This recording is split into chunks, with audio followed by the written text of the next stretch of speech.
Alright guys, in today's video, we are going to be designing the hero section of the homepage of our blog website using the default Gutenberg page builder. Now, if you have used the Elementor page builder in designing the page of a website, then you will realize that adding content through Elementor page builder is by first of all adding the section, which can be seen also as a container. Then inside that section or that container, as you may call it, you add the elements that are going to make up the layout and the structure of that particular web page. And that include also adding the background image, the overlay image, and so many other elements that will make up the structure and the layout of that particular web page. But in this video, we are going to make use of the default Gutenberg page builder. And similarly, to add that hero section, as you have known that in doing that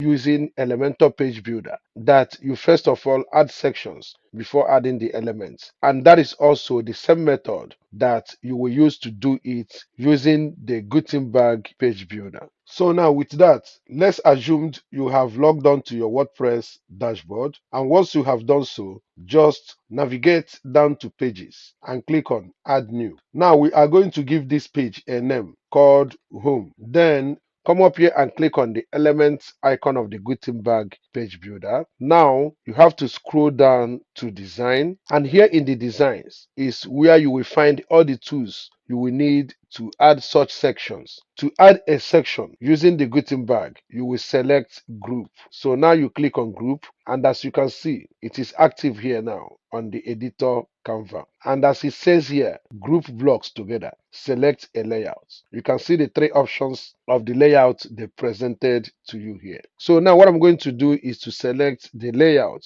or probably as it is called in Elementor, the section. And the section I'm going to select is going to be the one column section. So for that, I click on it, then it will be active just as you can see here. So now as it's active now, let's go ahead and start adding the elements. And for that, as the group or the section is active here, I come inside it and click on the add block cross sign. Then it will present the Gutenberg elements. Now what I'm searching for is heading. Then if you couldn't find it here, you type in the search input heading and search for it. But as it is here, I'm going to click on it to make it active. This is the heading. I'm going to write something in it. Now, as you see now, this heading here now, and just like I explained, that most of the things you can make use of in Elementor page builder, that you can also make use of it here in the Gutenberg page builder. And those things are like, for example, if you are using Elementor page builder, or if you have used Elementor page builder before, there is something they call the navigator, which in that navigator, it will show you where you are. As in, for example, if you are on the heading now, as we have added this heading inside that section, which can be called container. So this heading inside that section, or the containers we may call it, the navigator on Elementor page builder will show you that you are editing the heading, or you are editing the container, which is the section that the heading is inside it. So you will see it clearly with the navigator on Elementor page builder. And that is the same thing here on the Gutenberg, that you can also see it clearly where you are. And how to do that is here now. You come up here now and click on this document overview. So as you click it now, as you can see that the section or the group here, as it is called here on the Gutenberg page builder, which stands as a container, is the first thing you see here, and the heading is inside the group. So this group stands as a section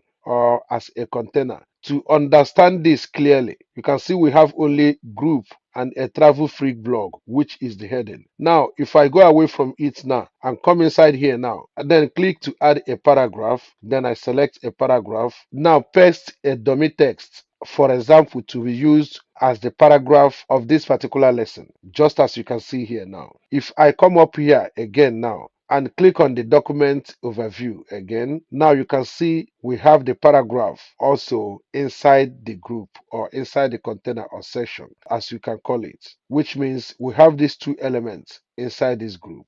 just as you can see here now. So now, like in Elementor, as I'm using Elementor to show you the example, that we have a section and inside that section we have other elements, or maybe that we want to add a background color or a background image on that section, which stands as a container that contains all those elements or these two elements. That is the same thing here on the Gutenberg page builder. That if we want to add an image to this group, which stands as a container, what we are going to do is that once we are here, we click on this group here, then it will be active here. So once it's active, you will see these options by the right panel here. But if you didn't see it, you click on this settings icon here. If you click it, you will see it.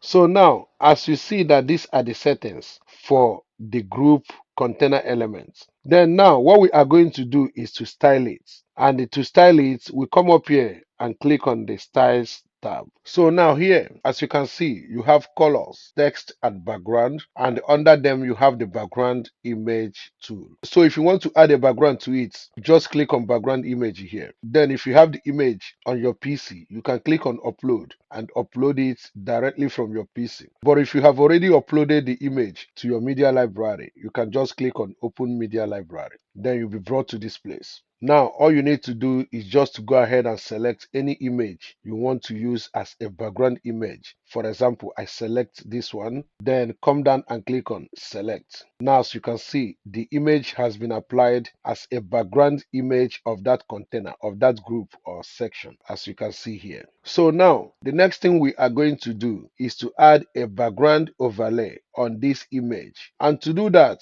there is no option here for now that you can use to add an overlay to an image background of a group.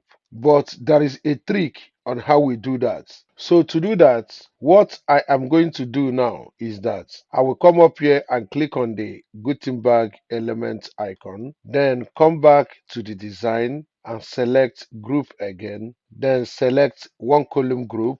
Now, as you can see now that we've added another group container. That is why if you come up here now and click on the document overview, you see now that we have two groups. And inside the first group, we have the two elements, which are the heading and the paragraph. So what I want to do now is that I want to place this group inside this first group. Then inside the second group that I placed inside the first group, I will now add these two elements inside the second group. So for that, let me first of all add the two elements. So I will do that by, let's say on this heading, I click on it and drag it to place it inside this second group. And just as you can see, it is now inside the second group. That is why it has this toggle icon. If you toggle it now, you will see that it's hidden inside the second group. Like if you expand it, you see it there. So in that same hand, I'm going to add the paragraph elements inside the second group again. So I click on it and drag it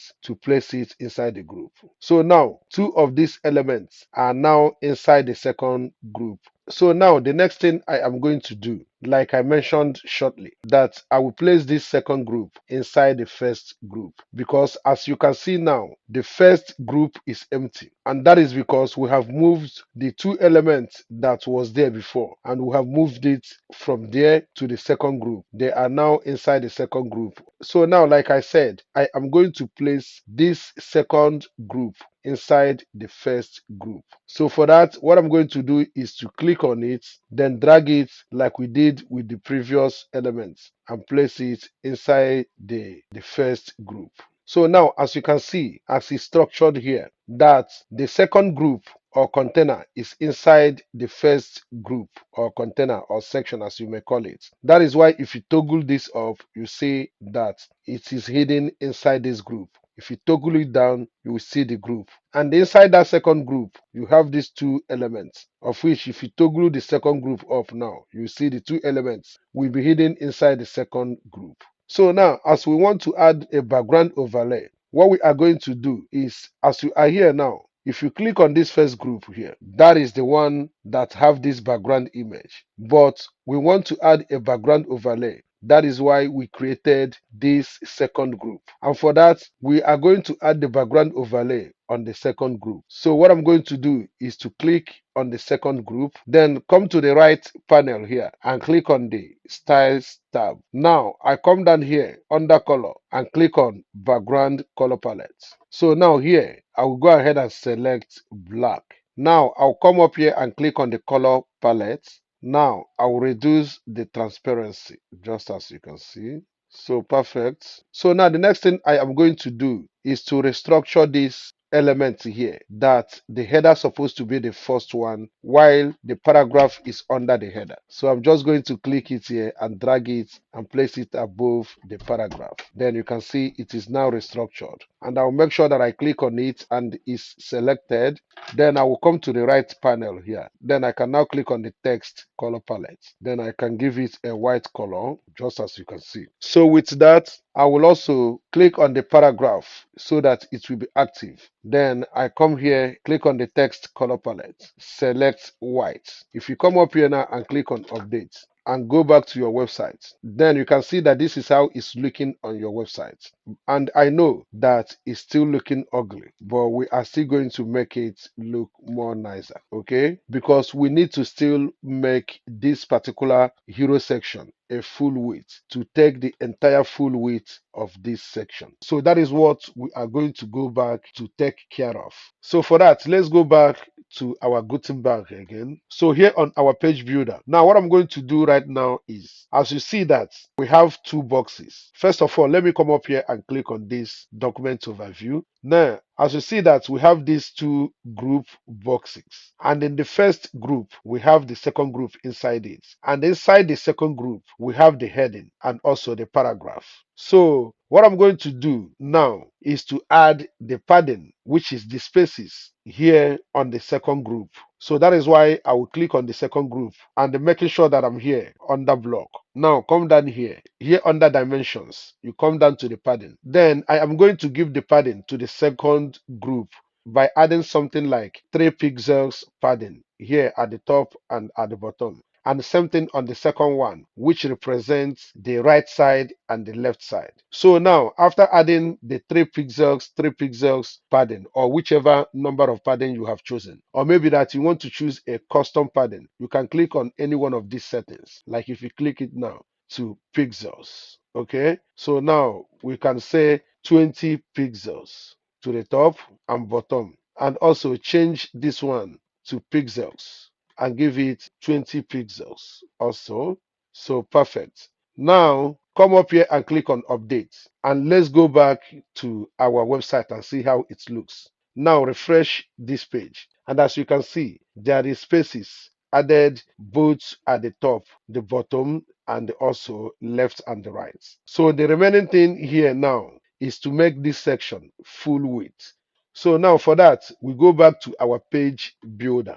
So back here, to make all these boxes full width, all we have to do is, first of all, let's start from the first group, which is the first container box. Once you click on it, then you will see the editing tool will appear at the top here. Just come to the center one, which says align, and click on it. Now you have two options here. So I select the full width. So now that you have made it a full width, then come up here and click on update. Now go back to your website and refresh the browser. Now you can see that the first group, which is the first container, the one at the back here, has now been stretched to the end. So it's now in full width, remaining the center one, which we used as an overlay. So for that, let's go back again. So back here, we are going to select the second group now by clicking on it. So as you have clicked on it, then you will see the tools display up here again. So just come here and click on align again, and come down and choose full width. Then come up here and click on update again. Go back to your website again, refresh the browser. Now they are all full width. So now as you can see that our hero section is almost done. So the thing I am going to do right now is that I want to add more padding to this container, the second group container, to increase the padding. Then align this text to the center. So for that, I go back here again.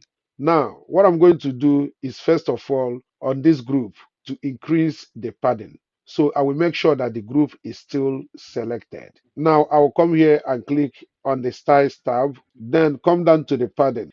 As you can see that we previously gave it 20 pixels padding. So I'm going to increase the padding by making it something like 80 pixels or whichever how many pixels of your choice. But you know, I'm doing this for the sake of this tutorial. So now that this is done, the next thing I am going to do is to align this text to the center. Click on the heading.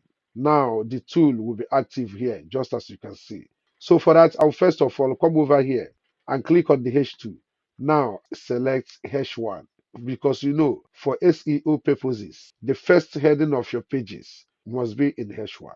So now that I've selected it, then I come over to the next one, align text, and click on it. Then come down here and choose align text to center. Just as you can see, it is now aligned to center. And in that same hand, you can also come down here to the typography. Here on the size, you can also choose to make the heading either small, medium, large, or extra large. Or you can also click here on the size icon to select a custom size, which you can input how many sizes of your choice, like for example 40 or whatever. So I'm just going to select anyone like extra large. Then now coming down to the paragraph, I will also align it to the center by first of all clicking on it here, then come up to the tool and click on the align text icon. Now come down and select align text to center. So now, perfect. Come up here now and click on update. Then if you go over to your website right now, now refresh this page. Just as you can see, this is how our hero section is looking now. So we are almost there. Now, if you look here on our hero section, you can see that the paragraph stretched so broad, and I don't want it like this. I want the paragraph to stop somewhere like here, just like this. So what I'm going to do is going back to our page builder again here. Now, as you see, we have two groups. And the second group is the one that holds the heading and the paragraph. So what I'm going to do is to click on that second group, then making sure that we are still here under block. Now come down here on the content wide. So now here in the content input, let me just add a value, something like 800. Now, if you have to come up here now and click on update, go back to your website again, refresh the page now. Now you can see that the paragraph has shrinked to be boxed. So perfect. Now the next thing I want to do is to add a search bar under this paragraph. So for that, I will come back here on my page builder. What I'm going to do is first of all, come up here and click on this Gutenberg element icon. Now I am going to search for search, and that is it here. And the one we are going to make use of is the advanced search. So for that, I just click on it and it will be active here under here. You can see it is under here. That is why if you come up here now and click on this document overview, we can see that we have the search here. And the search is added in the first group, not in the second group. So what I'm going to do is to expand the second group, then click on the search and drag it to place it under the paragraph. And now you can see it is now inside the second group. So now what I'm going to do is to come over here on the right panel here. Then at the top, what you see here is input height. I will just leave it the way it is. Then come down and switch on the live results. Now come down again here, search through criteria. I will uncheck the pages because I want to search through the criteria of posts. Okay. So now what I'm going to do next is to come up here and click on the style tab. So now here, I will not do anything with the margin, but I will just come down here under the border radius. I will make it something like 50 pixels border radius. That is to make these edges round. Now coming down under it, here on the input font color, I will click on the initial color palette, then I will change it to white. Now I will leave the focus at default, then come down to input border color. I will also leave the initial color palette here at default. Then come down and click on the focus color palette under the input border color. Now I will choose white for that. Then with this, come down here. You will see here under input background color, I don't want to use any background color. So I will just leave these ones as they are. So now under the button icon color, I will click on the initial color palette, then I change it to white. Just as you can see, the icon has been changed to white. Now with all this being done, I will leave every other thing the way they are, okay? Then come up here and click on update. Now if you go over to your website right now, then refresh this page. Now you can see this is how your hero section now is looking. As you can see, even on the search icon, you can search for anything. Let's say, for example, I want to search for Lorem. You will see it with the live results, just as you can see. You can click on any one of them and you'll be taken to the single page of that particular blog post. So, and with that, that brings us to the end of this video today. Now, in the next video, we are going to focus on how to add top destinations to the homepage of your blog website as regards to this travel blog website we are using as an example. And until then, thank you for watching and see you in the next videos.